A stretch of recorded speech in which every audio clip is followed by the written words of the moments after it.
Hi, everyone. Welcome to the Power of Positivity and Prayer podcast. We have a very special guest today, Rabbi Levy. Rabbi Levy, pleasure to see you. Great to see you. Great to see you. Thank you for being here. Could you please just tell us a little about yourself and where we are right now? Well, we're currently in Shorashim, which is in Hollywood, Florida. Shorashim is a kiruv shul. Shorashim means the roots. We're connecting guys to their roots. Rabbi Avi Levy is in charge of Shorashim, and I'm one of the guys here that are contributing my humble bits to everybody. But it's a very successful organization. We have lots of young men from all over South Florida that come, and they get connected, better connected with the Torah, with Judaism, with who they are, where their roots are, and it's something that stays with them for the rest of their lives. You asked to tell me something about me. Well, I'm born here in South Florida, born and raised in Miami. One of the few natives, especially at my age. I grew up in let's just say, a traditional Jewish home. My parents considered themselves conservative Jews, although we were basically two-time-a-year Jews, Rosh Hashanah and Yom Kippur. That's when we went to synagogue, and we had the Pesach Seders and meals in Rosh Hashanah, and that was it. But at a young age, around 7 or so, I guess I started Hebrew school. In those days, you went after school. You went to public school, and then you got on a bus and I went to Hebrew school. And something clicked. I don't know, something clicked with me. And I said, okay, I really need to be better connected with Hashem and more observant. So I stopped mixing meat and milk, basar v'chalav. Not that I ever really ate pork in the past, but I had pork bacon and stuff. No more of that. Right. Shellfish. I stopped shellfish. My uncle used to work for a place called Gordon's Seafood in Miami, and he got the most delicious shrimp scampi's. And I got to tell you, I mean, it's part of my past, and they were great. But I stopped. I said, That's it. Stopped. And I sort of held at that level, going to school, but always had this desire that at some point in my life, I knew in the future, at some point in my life, I would become Shomer Shabbat. I would become Shomer Kashrut, observe Shabbat. Fully observant. And I just had it in my head, So, I basically went through my life, learned a little bit. I was always felt a connection. One of my favorite things to learn was always Pirkei Avot, yes. The ethics of the fathers. I personally felt lots of inspiration from that because it was great. Right. Went to college, went to Florida State, Gold Nose. I'm a Gator, by the way, so we can coexist. Oh, wait a minute. Interview over. No, we're good. My wife, by the way, is a Gator. Amazing. And I thought it was a mixed marriage. Yeah. So anyway, I graduated with a degree in double major geography and social science, and then promptly said I really always wanted to work in the television industry, and that's what I did. I never worked with my degree. I got a job. I didn't get a job. I volunteered for the public television station down here, WPBT, for their auction. They used to do a yearly auction, and months before you would go in an event, you would pick up merchandise, and and they had a big warehouse where they kept it and stuff. I did that, and I worked my way in, and I became a producer and a director for television, which is still what I do now. That's my parnasah. Amazing. Is to do that and produce. If I could give a little, I've of course molded my business now to produce documentaries, high-end documentaries, and high-end marketing videos.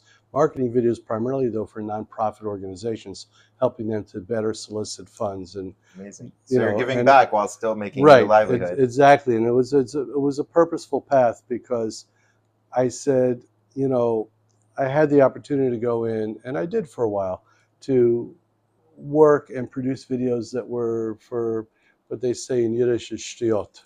You know, it's garbage. It's just, you know, junk. Yeah. And I said, what do I do? I'm making other people richer, but I'm not doing good for the world. But if I'm helping nonprofits, maybe I don't make as much money. It's more fulfilling, though. But it's more fulfilling, and it's really not just more fulfilling for me. It's giving back to the world, Right. and you know, we all have our talents that Hashem has blessed us with. You know, you've got a, you know, you got a podcast. You're pushing yourself out there. You know, to be the power of positivity and everything. Right. Right. It's a beautiful thing, and you're saying, okay, Hashem gave me this way to think, and I'm gonna put it to the good. So Right. Hashem gave me a way to look at the world, to talk to people, to interview people, which is part of which is what I do, Right. And to tell a story in a way that's compelling and compelling enough that people are willing to part with large sums of money for organizations that have missions that matter, and so I've geared it that way.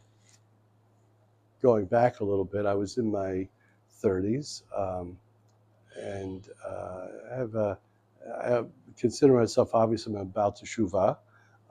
And in my journey through life, I had, at 29 years old, gotten married to a non-Jew. Wow. And I will tell you, anybody that's out there looking for shidduchim, wait, get the right one. Right. She was not the right one.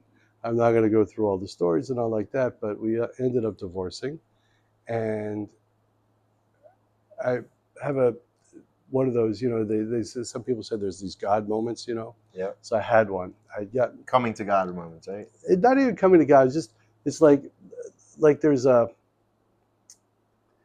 moment when you receive some sort of inspiration, right, or message, and you know, and it's not just a moment. It could be multiple moments, right, across your life, but they're rare. Yes. You know. So I had one of those.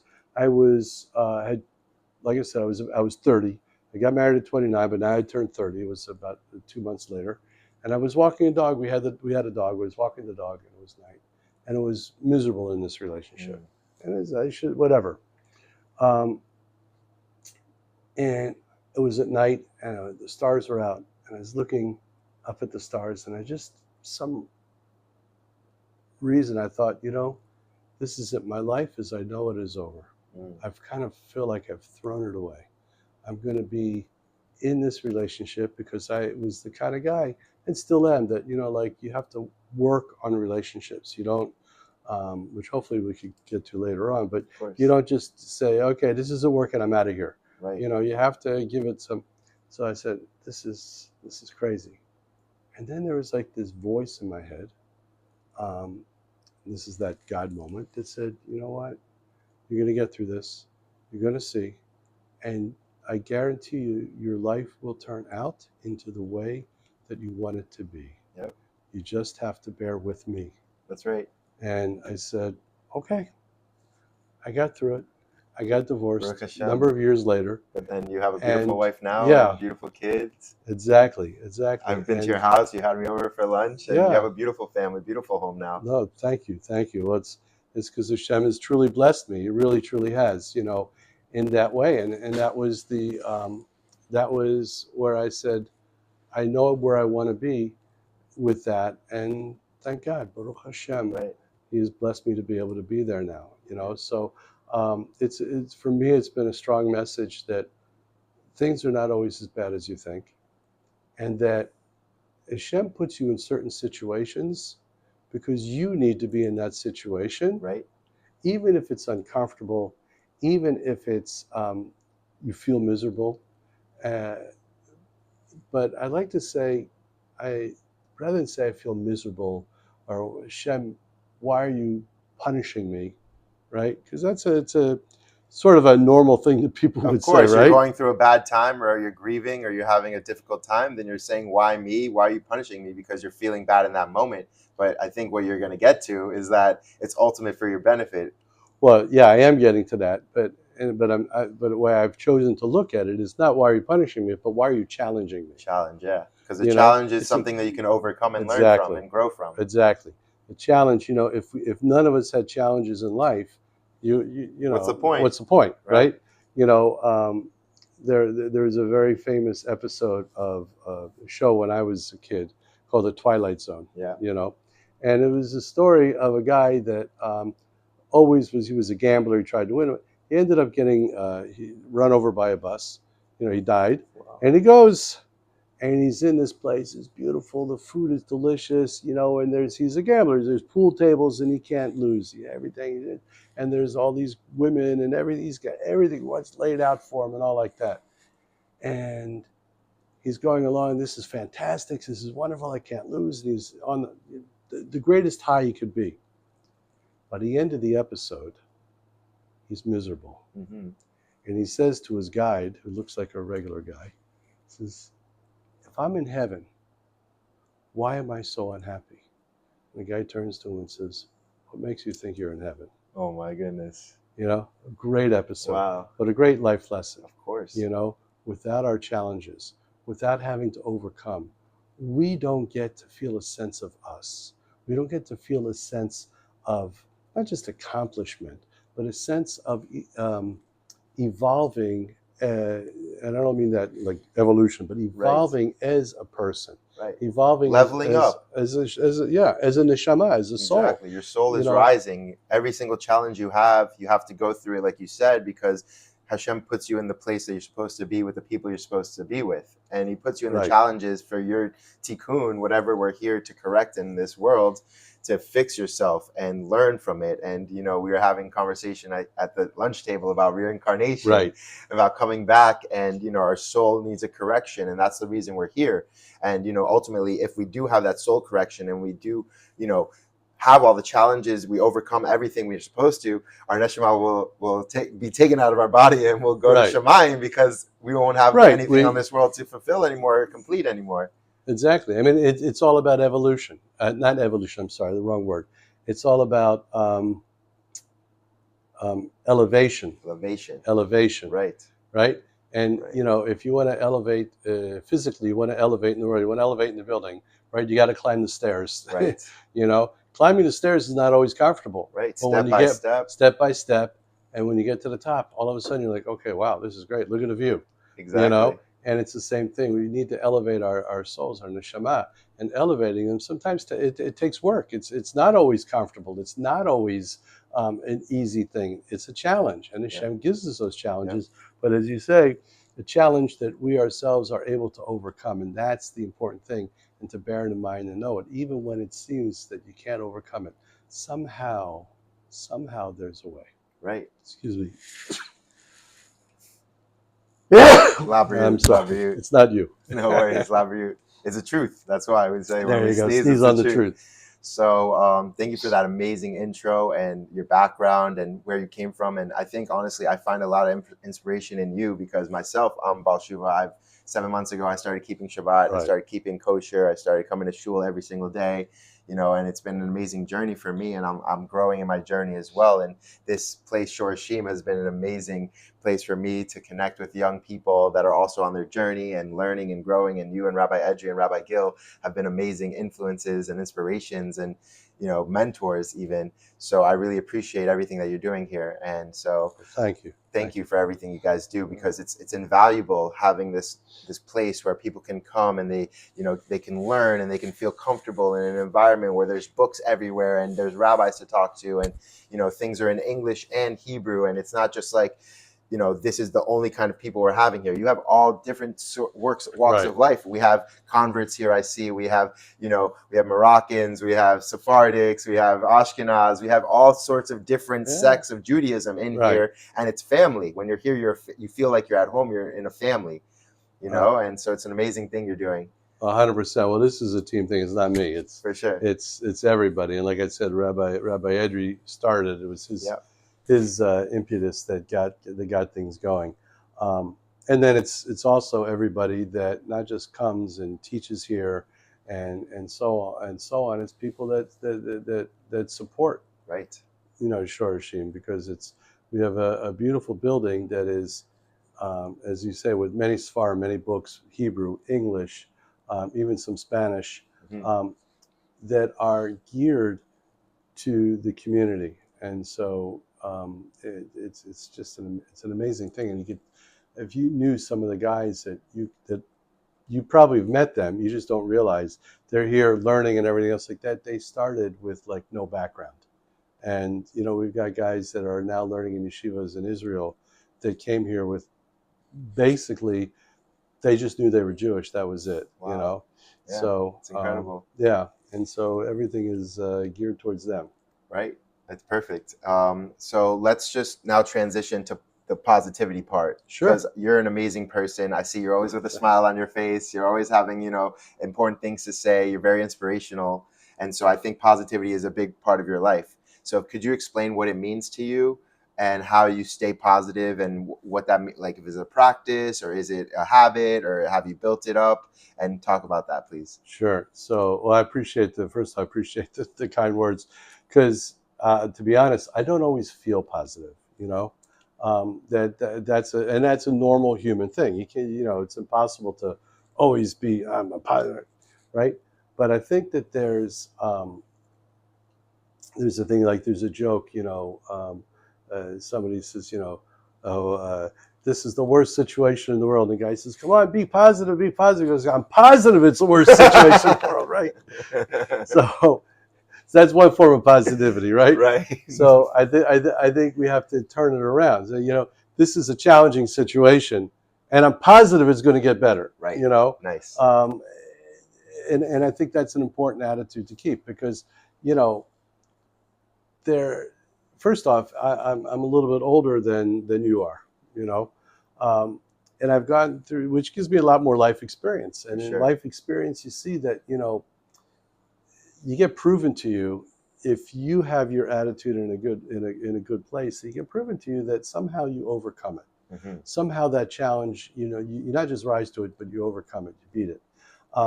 And it's a thing where you have to be positive in order to do it. So one of the things that for me really, really helps me, I would love to say that this is my thought, but I believe I heard it someplace else. In the morning, we have a halakha, a law. The first thing we say, the first words out of our lips in the morning when we wake up as Jews is Modeh ani lefanecha, right? Give thanks to you, right? Give thanks to you, Hashem, who basically woke me up and restored my soul for another day. And that's very nice on the surface. But if we look deeper into it, we could say what? This whole world exists. This is the rabbis tell us the whole world exists based on the Ritzon, the will of Hashem. Right. If he doesn't want something to exist, it won't exist. Right. Okay? So a classic point that we can relate to in South Florida, about 4 or 5 years ago, a building in Surfside collapsed in the middle of the night. Tragedy. Right. And it really hit home. For me, really hit home, because I used to live in that building. Wow. Yeah, and we, thank God, my wife and I sold we had a condo there. We sold it, and we're here. But it really hit home. I knew a lot of the people that, of course, former neighbors, right, friends, former neighbors, friends, and so on. Big tragedy. Yeah. And it just happened. Why did it happen? Right. It's because the will of Hashem. And it's not an excuse for that. It's beyond my comprehension of why that would happen to a building. Yeah. But the idea is that when Hashem doesn't want something to exist, it doesn't exist. When he wants it to exist, it's going to exist. Right. So what are we saying by Modeh ani? Saying, Hashem, you wanted your world to exist today with me in it. Right. You have faith in me. You have confidence in me. You have put me here for a reason. And because you put me for a reason, I'm thanking you.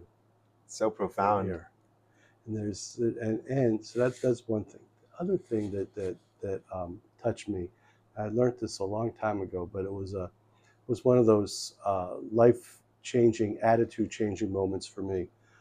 In the beginning of the Torah, everybody's familiar the Torah, in the Bible, Torah, whatever, depending on how you. right? The first words are what? In the beginning, Yep. God created the heaven and the earth. That's how it's typically translated. Right. Or in the beginning of God creating the heaven and the earth, and so on. In Hebrew, the word for in the beginning is bereshit. Bereshit. Okay, so reshit really means beginning. And this is a comment that Rashi brings, and it's also in the Gemara on this this word bereshit. So the first letter, bet, it's like sort of equivalent to the letter B in English. Right. It is a prefix. So it means in the beginning. But like sometimes in many languages, one prefix could have other meanings. So the letter bet could also mean for. For the beginning. For the beginning. Oh, wait a minute. For the beginning, Hashem created the heaven and the earth.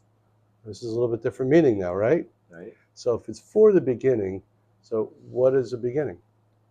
So it's written that there are a few things that are beginning. One of the things that's called the beginning, or Reshit, is Klal Yisrael, the Jewish people. We're called the beginning. So for the purpose of the Jewish people, Hashem created the world. Well, what's our purpose? Our purpose is that we support the world. Right. Bless the nations, just like Abraham. Right. Just like the nations are blessed through us, but that part of it is that. Well, let me get back to that. Right. We'll just say that for the beginning. So if we can look at ourselves as a beginning, this world was created for us. And the Gemara, in fact, says that everybody should look at the world that was created exclusively for you. Now, that doesn't mean that gives you license to go out and hey, it's party time, Right. That's responsibility. Yes. That's responsibility. To act in a proper manner, to do mitzvos, to make sure that you're continuing to make this world a better place, and 100%. doing kindness and having compassion, 100%. doing good. In fact, it says one of the things the world stands on is acts of kindness, right? Asim tovim, as well as the avoda. Avoda means a service. What's a service? Prayer, right? So now it's prayer. It used to be the sacrifices. Right. So now it's prayer. So every time a Jew prays, he's supporting the world. We do it 3 times a day. We do it 3 times a day formally. Right. But we could also do it many times during the day informally. Just talking to Hashem. Just talking to Hashem. And that's, in talking about positivity, that's a huge part that I find for me about being positive, is that I don't have, it's not that Hashem is an ATM, that I could go to and every time I need something, I put my card in and bam, it comes out, And when I don't need them, I don't go. Yeah. It's not that. Hashem is a relationship. It's like a lifeline almost. You're tethered to him. You're tethered, literally tethered. Spiritually, literally exactly. We're tethered. But it's also it's about having a relationship, Right. Imagine you have a relationship with your parents, hopefully if you've had a healthy upbringing, and a functional family. Right. You have a relationship with your parents. For example, last night, I have a son that's learning in Yeshiva in Israel. He had a situation he wanted to talk about. He's anytime, 24 hours a day, call me up, obviously Shabbat he doesn't call. 24/6. 24/6, But, he calls and I want to talk to you about this one. That's a relationship. Mm-hmm. We have that same relationship with Hashem. Right. The difference is Hashem is not only, we call him Avinu Malkeinu, right? Our Father and our King. Father is first. Father is a relationship of love. Giving us life too. Life, love. Malkeinu, the king, he rules over everything. Right, awe and fear. Right, so we're going to what they call the makom, the source of everything. Source of all blessings. And we have this relationship, especially as Jews, we have this relationship. Everybody can have a relationship with God, even if you're not Jewish. Of course. You can have a relationship with God. Definitely. But we have this relationship where we could talk to him.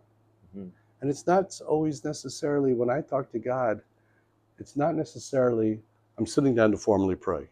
I have to go to the synagogue. No, one of the things that's common in human nature is the what they call the demons of the night, right? Mm.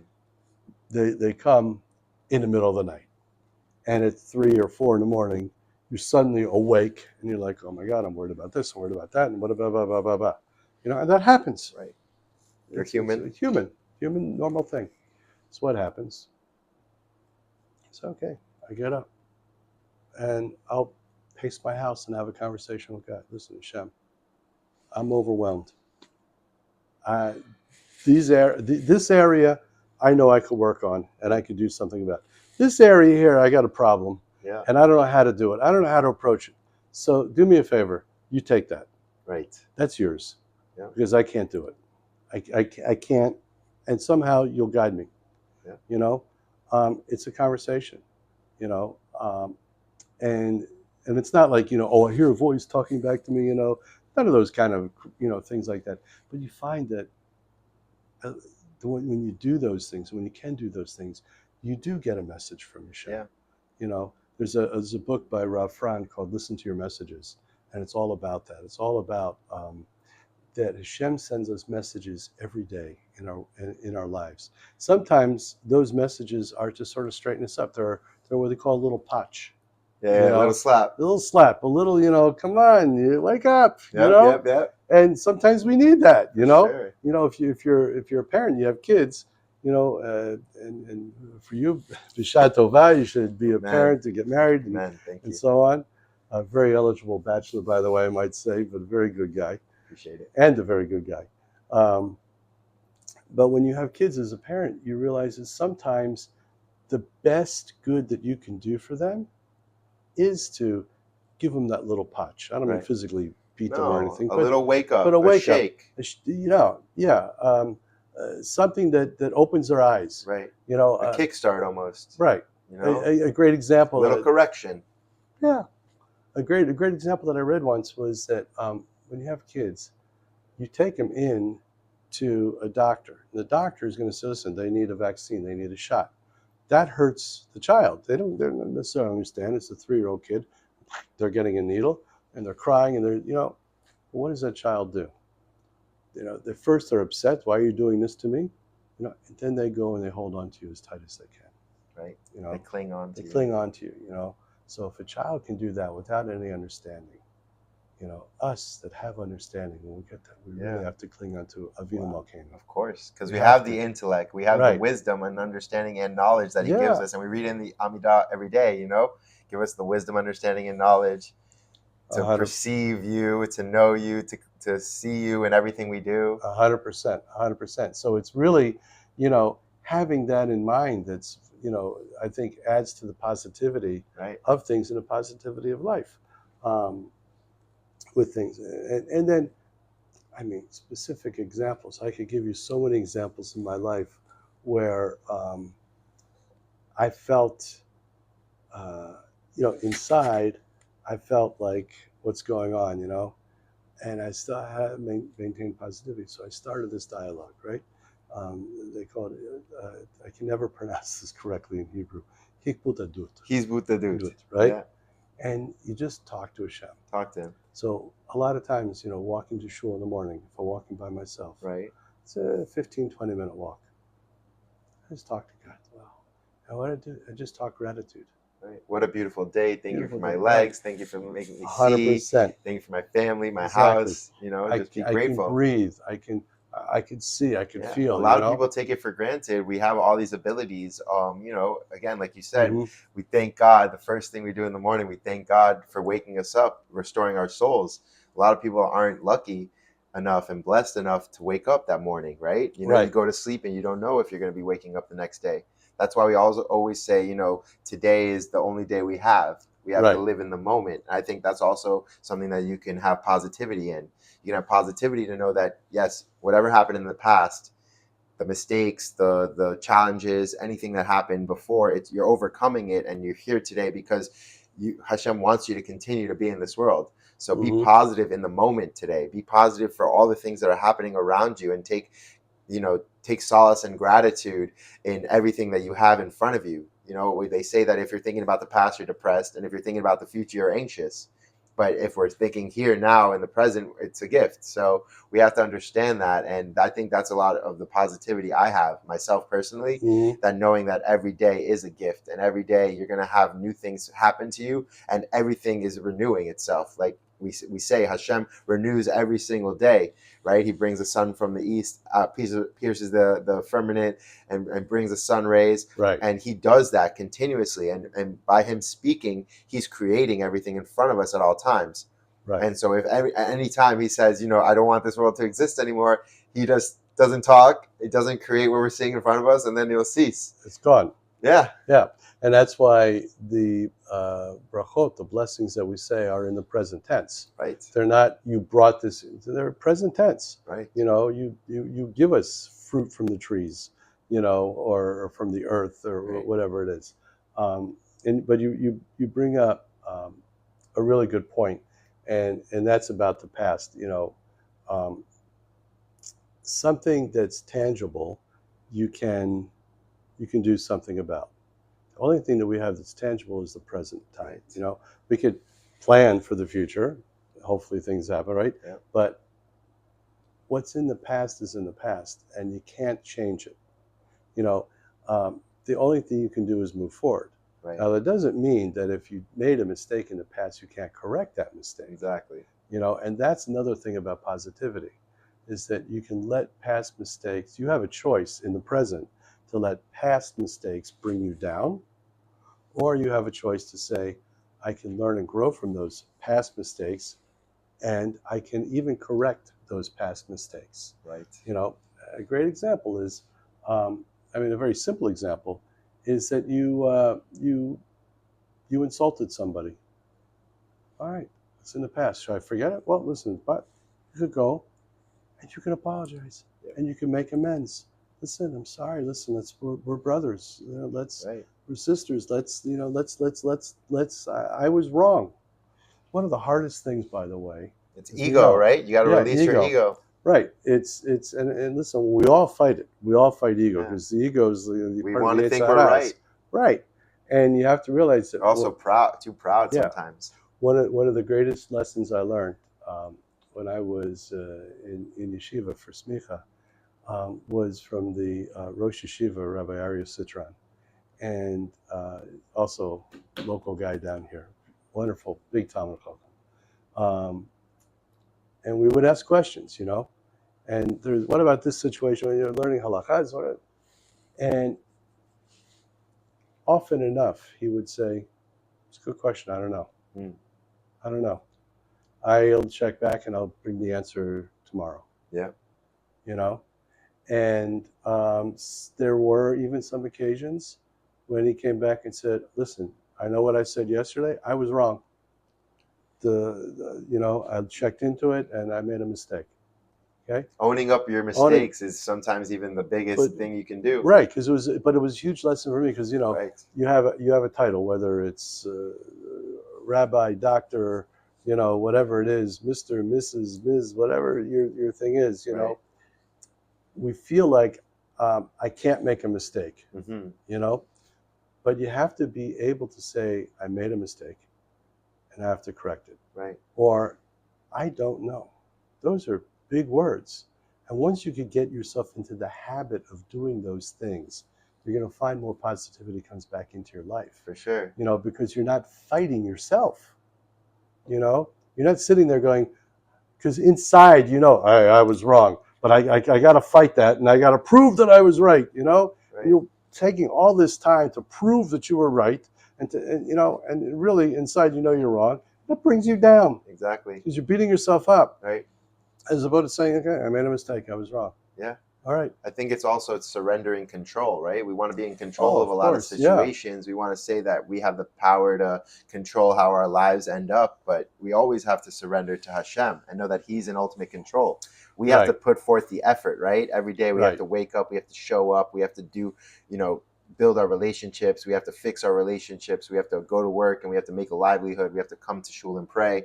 We have to try to do our part to do mitzvahs and do everything we can to make ourselves better and learn and sit and have patience, but we can't say that we're in control or we control anything, because I think that comes with being not wanting to say that you're sorry for a mistake, because I can control what I did, and I'm not capable of making mistakes. We're all human. We make a mistake, we have to just forgive ourselves, then we have to ask for forgiveness from others, That's why I love the beauty of Yom Kippur, right? Because it's that time that we have that whole day of reflection where we're fasting and we're connecting to the spirituality of, not having to eat and not having to have material things in this world. And before that, we have to ask for forgiveness from others, right? Before it, we ask forgiveness for Hashem in the day for all the things that we did, breaking his mitzvahs and sinning, obviously. But we have to first, between human and human, you have to ask them for forgiveness, or else you're not going to get forgiven by Hashem. So it really takes a bigger person to say to themselves, "I'm sorry, and I was wrong, and please forgive me," and understand what their mistake was, and then move forward from it. Right? That's how you move forward. Right. And you grow. No, 100%. I agree with what you said, with one exception. There are certain things we do have control over. Okay. If I heard you right, you said we don't control anything. We do control.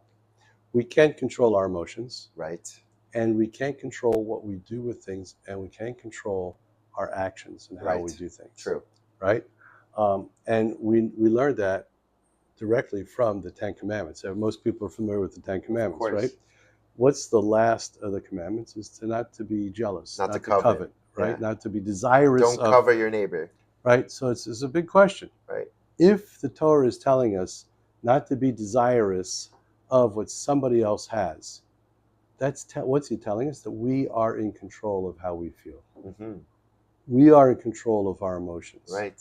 And if we're in control of our emotions, that takes work to gain control over it, because emotions sometimes, bam, I'm all over the place, up and down, right? Down, yeah. So we have to learn methodologies to control that. And it doesn't mean that you say, okay, I'm a non-feeling person. Not at all. Chas v'shalom. We have to feel. Yeah. It's part of our human experience. Our human experience is, feeling gives us compassion. Feeling gives us, if we were, Hashem, we refer to Hashem in the Torah as Hashem, Yud-Kei Vav-Kei, and Elohim. Right. Right? Elohim is like a God of judgment, right? Hashem is a God of mercy. Right. So we have to incorporate those things. Sometimes, there's, I don't want to say judgment. We shouldn't be so judgmental, but sometimes there is right and wrong. Of course, we have to distinguish between it. Right. We have to have the perception to know. So an example, and you'll see this, parents know this well, but you have to take that and put it forward to other people. For example, you see somebody do something wrong, and right away, the judgment part comes out. See what that guy did? What a smoking on Shabbat. Yeah, driving his car. Right. The guy cuts you off in traffic. Right. What a jerk. Blah, blah, blah, blah, blah. Right. Maybe you think of other words for him besides jerk or whatever. Yeah.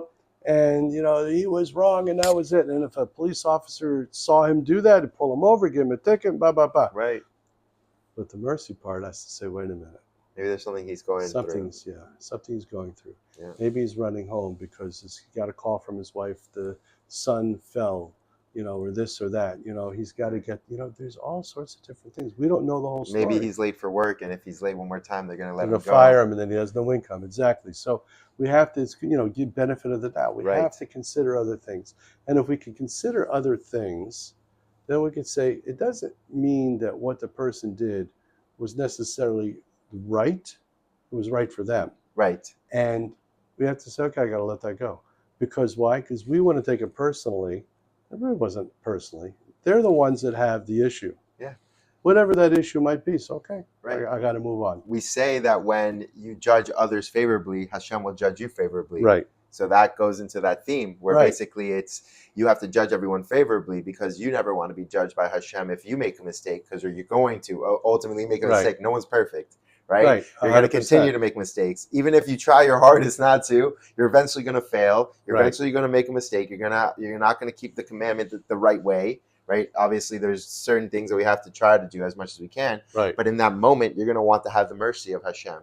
You're going to want to have the mercy from someone else to, say, okay, it's okay that what you did, as long as you know what you did was wrong, and you know that you can correct it, and that you could be better tomorrow or in the next moment, that in an instant you can have a new day. Like for teshuva, right? You have to recognize what you did was wrong, and then in the moment forsake it and say you're never going to do it again. And in that moment, you're renewed. Well, yeah, and teshuva actually has a few more layers than that. I mean, teshuva is, you have to be back in that same type of situation again and behave differently and things like that. But you're right. It's just when you feel, you start by feeling really bad about it and saying, okay, I'm going to make a commitment not to do those types of things again. And we typically think of teshuvah as being, oh, I messed up. I missed a day putting on tefillin, or I didn't say a bracha before I ate, or whatever it was. But teshuvah is also about our behaviors. I remember I was directing a TV show for PBS, and I am not going to say what I said, but I said something very stupid, to a group of kids that I was directing. They were auditioning, and I said, "Well, can you make the character you're doing a little bit more like this stereotype?"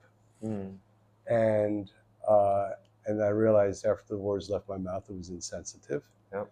And it was not just insensitive; it was really wrong. It was really, and did not really reflect my feelings. Yeah. I phrased it improperly. So to this day, I remember it. And this was probably almost 40 years ago. Wow. I remember the incident. I could see it like it was yesterday. Of course. So I felt bad about it.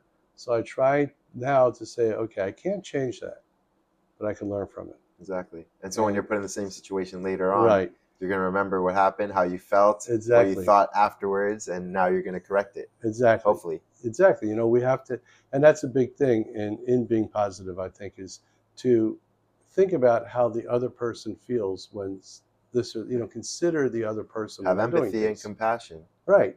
And it's not just that they did something. Even when you're going to do something, how would I feel if I said it like this, or I did it like that? Let me find a better way to phrase this. An example is, and it's a positive thing. Here at Shorashim, we have lots of young boys, teenagers, young 20s, and so on.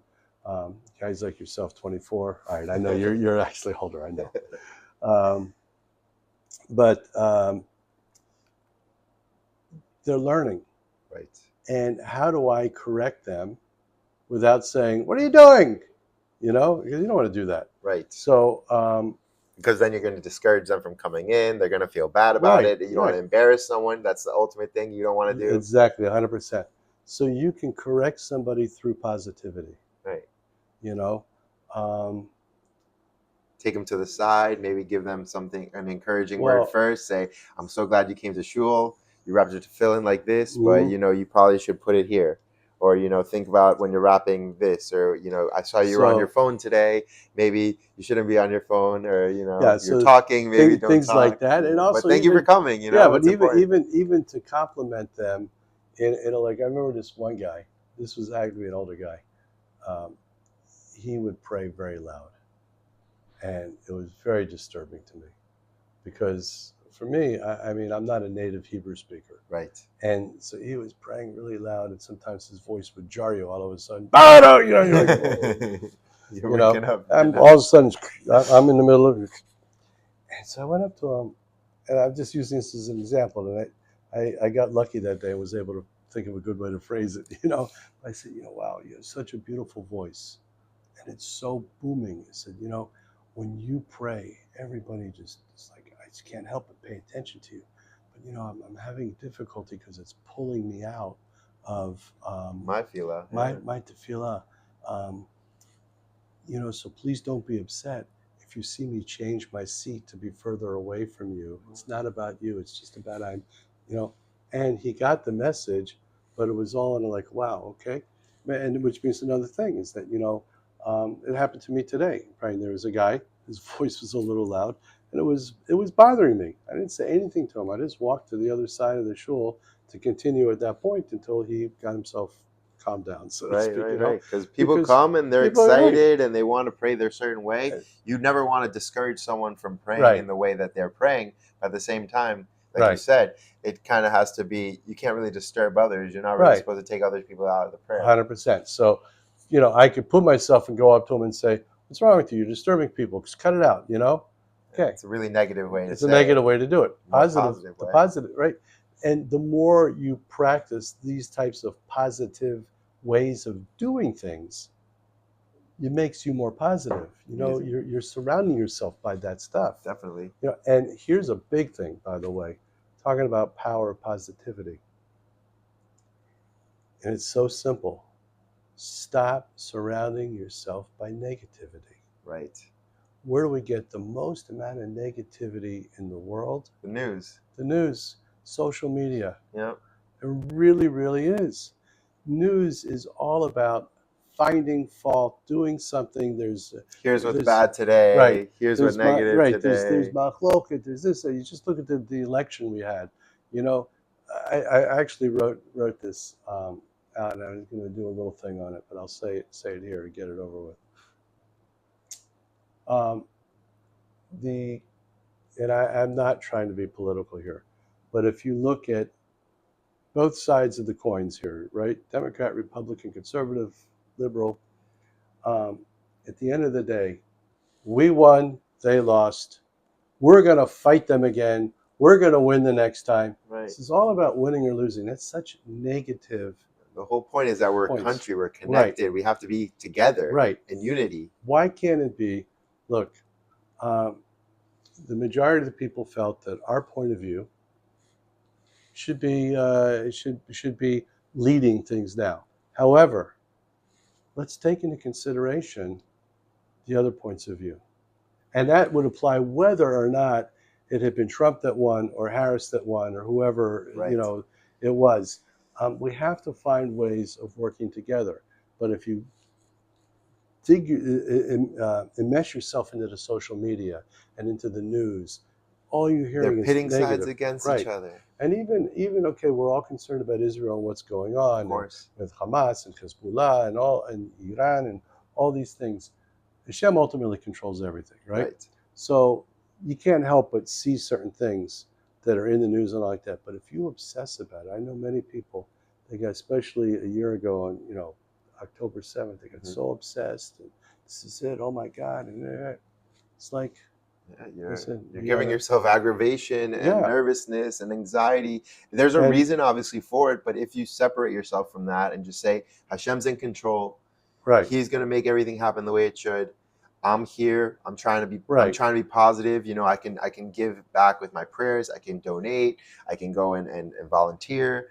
I can try to help as much as I can, but I can only do so much. And if you try to say, by you being nervous about it and worried and anxious and saying, "Oh, I need to go buy a bunch of guns," or "I need to go, go into my bomb shelter," or leave the earth, whatever it is. I mean, there is healthiness to being aware of things. Of course, you want to be aware. You see three guys coming with keffiyehs on, for sure, with knives in their hands, coming towards you as an Orthodox Jew, or observant Jew. And they're shouting, from the river to the sea, and we're going to kill them. That's definitely a problem. Be concerned, of course. At least be concerned. Okay, maybe I have to be aware, right? At the same time, here at Shorashim, what we did, October 7th, it was a Shabbat. The next day here was Simchat Torah. In Israel, Simchat Torah was then. We heard about what happened. Somebody came in, a goy came in to do something, and she said, "Oh, did you hear what happened?" Blah blah blah. So we knew what happened. Simchat Torah is a holiday we dance with the Torah. Right. You weren't here. Yeah. And I heard that many minyans, let's say special tefillah, let's take a break, people were, the spirit was down. Oh my gosh. Here at Shorashim, we danced harder, sang louder than we ever had on Simchat Torah. And you know why? Because you're grateful that you're alive, and you're grateful that you can elevate yourself and others, because I feel like when you do that, you're mourning, you're letting them win. You're letting them win. That's all part of it. But the other thing is that what's our mission at that time? To dance with the Torah. Dance with the Torah. Our mission at the time is to serve a Kodesh Baruch Hu, to serve God in the way we're saying. So Simchat Torah, how do we serve Him? This is how we serve Him. After Simchat Torah was over and we said Havdalah, okay, now let's find out what's going on. Right. Now let's inquire about the relatives. Right. Because at that moment we can't do anything about it. Of course. So the challenge actually for us was, like you were saying, is like being besimcha, being full of happiness and positivity at that point in time. And you know what? It doesn't distract or detract from what was going on. Of course, it's still like you're still thinking about it, right? But we're saying, you know what, Hashem, we still have to do this. You know how many weddings there were in the concentration camps in the Holocaust? So they said, you know what, this is the worst of the worst. This is hell on earth. Right. And I've had the privilege of interviewing many Holocaust survivors in my work. I did a documentary on the Holocaust with Holocaust survivors called Redemption. And it was a very powerful thing for me to do that. But you know how many stories I heard? I'll tell you one story. It's in the documentary. A guy said they had very little to eat, and they went out on a work detail, and there was bread in the town. And he stole a loaf of bread so that he could take it and share it with all the other people there. They got just one extra little piece of bread in their mouth that day. And he got caught. He got caught. And they put him between the fences. They had multiple layers of fences, and they were electrified fences. You touch the fence, you're done. You know, Shema Yisrael, you're out. And he said, I sat there and I said, they're going to kill me. This is what they do. They're going to kill me. What can I do? I should just touch this fence and get it over with. You should just touch the fence. And he says, I looked up and I saw in the sky, and he's so sincere. He says, I promise you, I'm not making this up. It wasn't a dream. I saw the hand of Hashem. Said, don't touch the fence. I didn't touch the fence. Needless to say, they didn't kill him. Wow. You know, he found positivity in that moment to just say, I have to go on with my life. I have to go on. And of course, he had a life. He got married, children, everything else like that. It's not to detract from the horrors of that time, but even in those environments, as Jews, we were able to keep positive. Right. We're able to find ways to do it. So if in that situation, where it's not just hell on earth, as I said, it's almost like you're the Walking Dead. Yeah. You never knew what was going to happen. You can find a way to be positive, to find something. And here, where we're blessed, we got to find ways to be positive. I love it. We got to find it. And if you look and you do your work, I promise you there'll be a way to find it. Incredible. It doesn't change the situation. For sure. But it changes you. Definitely. Thank you so much for your time, Rabbi Levy. My pleasure. Appreciate it. Pleasure. And we'll see you guys next time on the Power of Positivity and Prayer. I hope you guys enjoyed the conversation. Take care. Thank you. Thank you. Great to be here. Thank you so much.